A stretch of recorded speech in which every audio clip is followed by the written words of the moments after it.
interaktif di radio IDC, ya, IDC FM ya. Beliau ini Ustadz Azra'i Abdus Syukur. Mungkin sebelum saya berikan kesempatan kepada pembanding lain, Ustadz, ini biar clear masalahnya, Ustadz. Banyak pertanyaan dari jamaah-jamaah kepada saya yang saat Ustadz mengasuh di interaktif IDC itu, katanya yang mengadu kepada saya tidak dengar langsung sih. Apa benar Pak Ustadz, kata Ustadz Azra'i Abdus Syukur, kalau ziarah Wali Songo itu musyrik, kalau menghormat kiai itu musyrik katanya.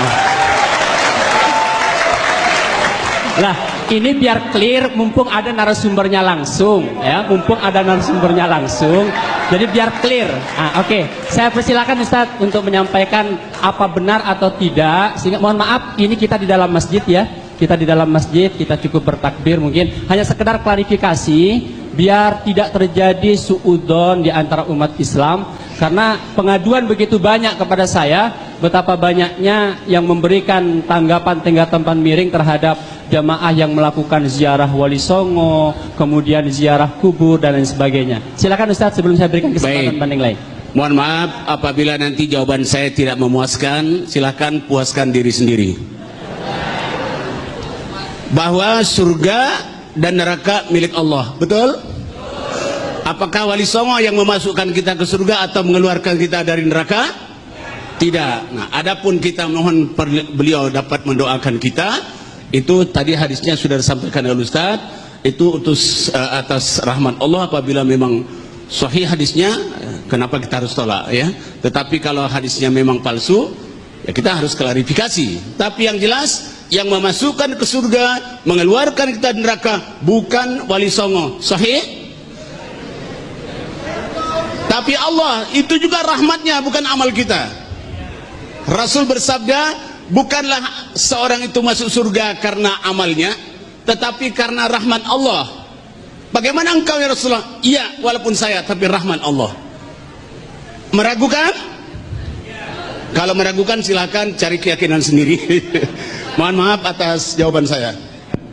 Baik, terima kasih. Saya kira cukup klarifikasinya ya, sehingga tidak terjadi salah paham. Sebentar, penanya saya yakin begitu banyak dan penasaran.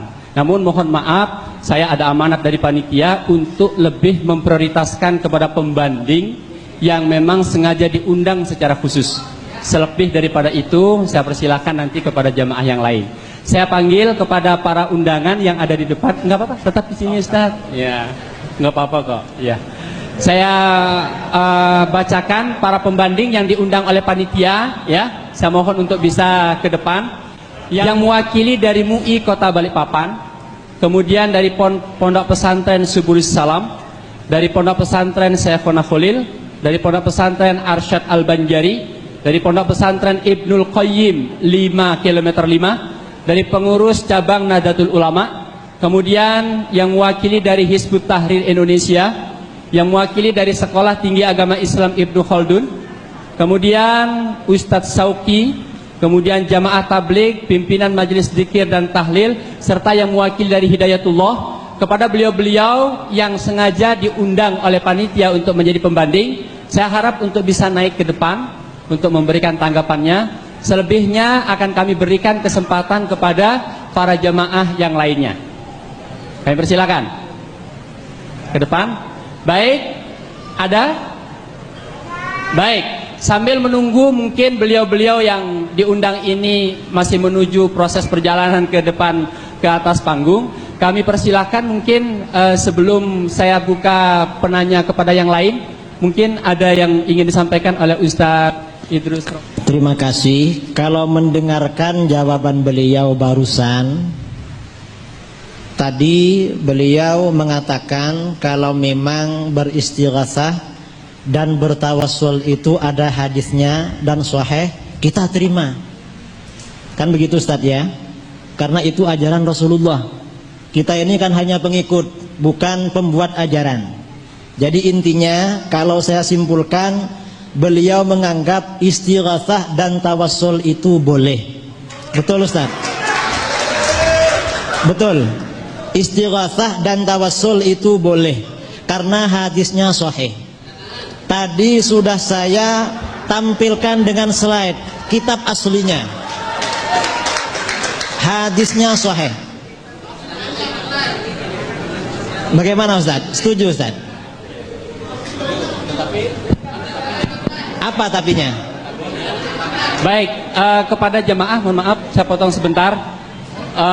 Karena kita berada di dalam masjid, mohon, ini bukan lapangan sepak bola.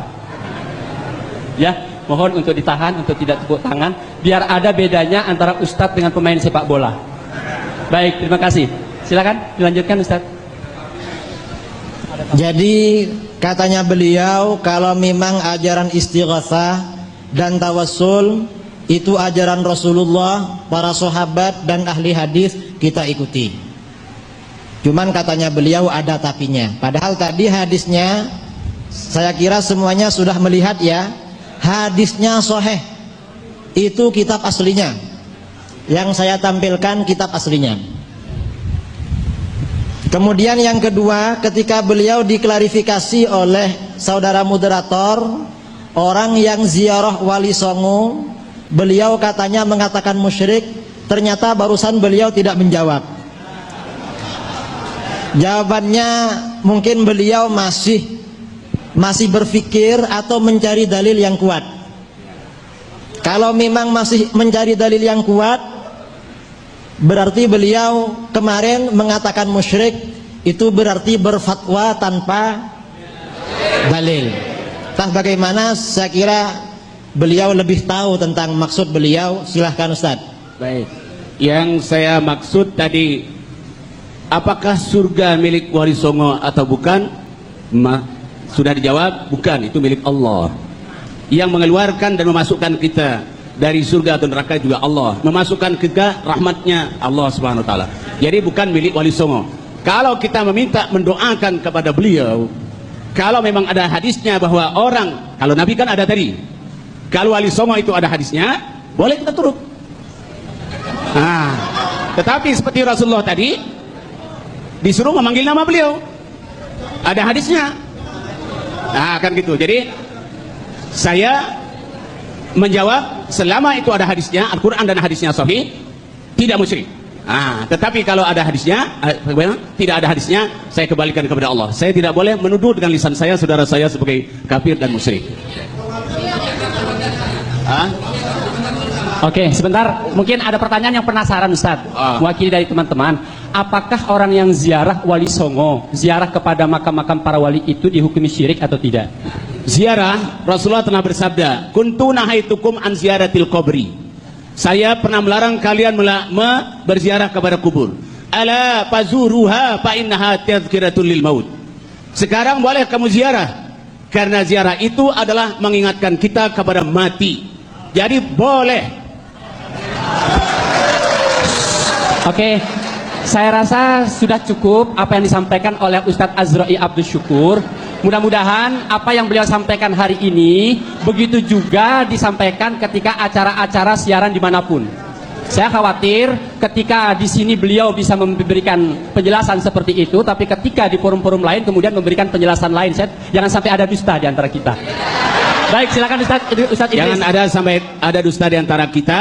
Selama kita bersaudara ukhuwah Islamiyah, insya Allah jujur adalah pakaian kita. Alhamdulillah. Baik, terima kasih Ustadz Idris, silakan. Saya ingin menambahkan masalah ziarah kubur. Ada perbedaan antara mayoritas umat Islam dengan Wahabi. Jadi maksud perbedaan ini bukan dengan Ustadz Azra'i, karena beliau tadi bukan Wahabi. Berarti mulai tadi saya tidak menyinggung beliau gitu Ustadz ya, karena bukan Wahabi katanya.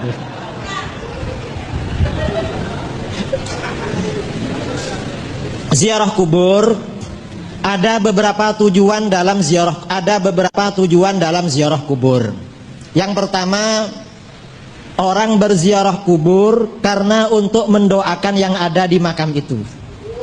Ini menurut kita boleh, menurut orang Wahabi boleh. Mendoakan orang yang ada di makam boleh. Yang kedua, ada ziarah kubur karena untuk memenuhi hak kita kepada yang ada di kubur. Misalnya yang kita ziarahi itu orang tua kita atau guru kita. Ini menurut kita boleh. Menurut Wahabi, wallahu a'lam, boleh apa enggak? Ada orang ziarah kubur tujuannya untuk bertabarruk atau bertawassul dengan orang yang ada di kubur itu. Menurut kita boleh, menurut Wahabi syirik. Ini yang berbeda. Jadi perlu dirinci. Tadi itu yang beliau katakan boleh ziarah kubur, itu ziarah kubur tujuan yang terakhir. Ada orang ziarah kubur tujuannya untuk lil i'tibar, mengambil pelajaran dari kematian. Wahabi mengatakan boleh, kita juga boleh. Dan ini kuburan siapa saja bebas. Untuk yang ketiga, apakah kuburannya orang kafir, kuburannya sapi, kuburannya Cina atau siapa. Kalau tujuannya agar kita ingat mati, bebas katanya para ulama. Karena yang penting kita ingat. Tetapi kalau tujuan yang pertama, kita ziarah kubur untuk mendoakan orang yang ada di kubur, orang kafir tidak boleh, harus muslim. Yang kedua, ketiga juga begitu, harus muslim. Jadi yang beliau sampaikan tadi, yang boleh itu ziarah kubur dengan tujuan untuk mengambil pelajaran dari kematian. Mungkin kalau para jamaah atau moderator ingin klarifikasi kepada beliau, orang ziarah kubur tujuannya untuk bertabarruk, ya, bertabarruk atau untuk bertawassul, beristighatsah orang yang ada di makam itu. Kira-kira bagaimana menurut beliau? Kalau menurut Ahlus Sunnah wal Jamaah, jumhurul muslimin, mayoritas umat Islam sejak masanya para sahabat sampai sekarang boleh. Menurut Wahabi tidak boleh. Karena surga neraka bukan milik, yang memasukkan kita ke surga ke neraka bukan Wali Songo. Dasarnya mana? Dalilnya kita ziarah kubur untuk tujuan tabarruk atau tawassul. Yang pertama dasarnya Al-Quran. Di dalam Al-Quran, walau annahum idzalamu anfusahum ja'uka fastaghfarullaha wastaghfara lahumur rasul lawajadullaha tawwabar rahima.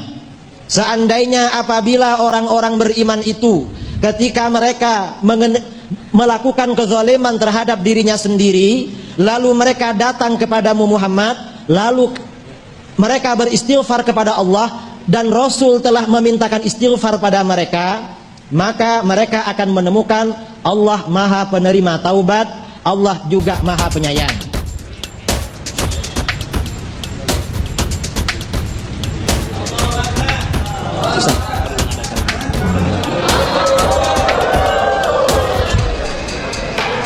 Ya, mudah-mudahan beliau diberi keselamatan dan hidayah begitu ya, selama kita. Allahumma amin. Jadi tujuannya tabarruk atau istighatsah. Kata para ulama di dalam ayat ini, orang yang berdoa kepada Allah memohon ampun diperintahkan oleh Al-Quran berdoa di samping makam Rasulullah.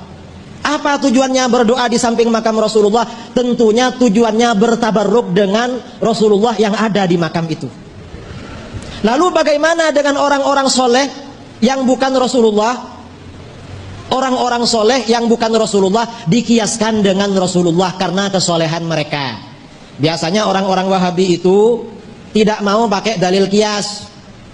Tapi kalau membid'ahkan orang pakai kias semua. Kalau untuk kebaikan tidak pakai kias, kalau membid'ahkan pakai kias. Jadi kias itu dipakai separuh-separuh.